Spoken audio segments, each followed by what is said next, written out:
You made the argument that the gender pay gap is a myth. Yes. And one of the main reasons that this is the case is because that female STEM education is at a lower level than it is for men.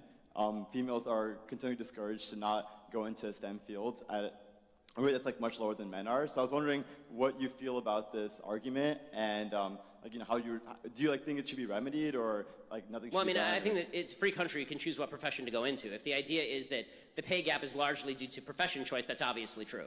If you look at a lot of dangerous professions, firemen, people who work on oil rigs, it tends to be men because men want to go into those professions. It's also true that men tend to spend more hours in the workplace.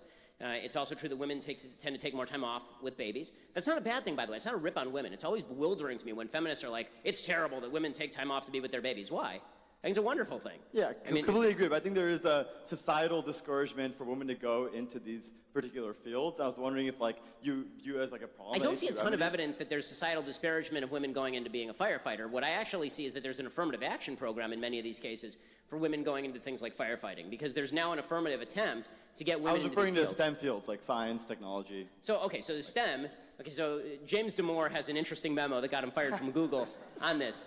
But it is certainly true that when you look at, for example, what women major in college, the number of women who major in STEM studies, which has nothing to do with getting a job and paying, women major in humanities much more than men do. Men are just interested in this stuff more. That's not a terrible thing. I don't see why that. Yeah, but I mean, like, there's societal influence that occurs even before the college level, right? I mean, I don't know that there are a lot of people saying to a 7th grade girl who's good at math, you need to stop that and go read some poetry. I mean, listen, I have 3 younger sisters, right? I have, my wife is a doctor, by the way. So talking about STEM, my wife's a doctor.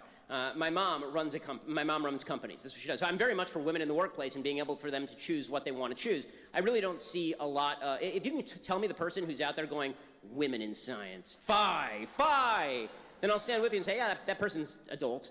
That's really stupid.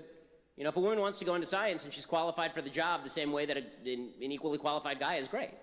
What I don't want is lowering of standards in science to meet any particular person, and I also don't want this idea that because a woman chooses not to go into science, and a lot of women choose not to go into science, and that creates a disproportionate percentage based on individual choice, that suddenly this is some sort of group discrimination happening in front of us.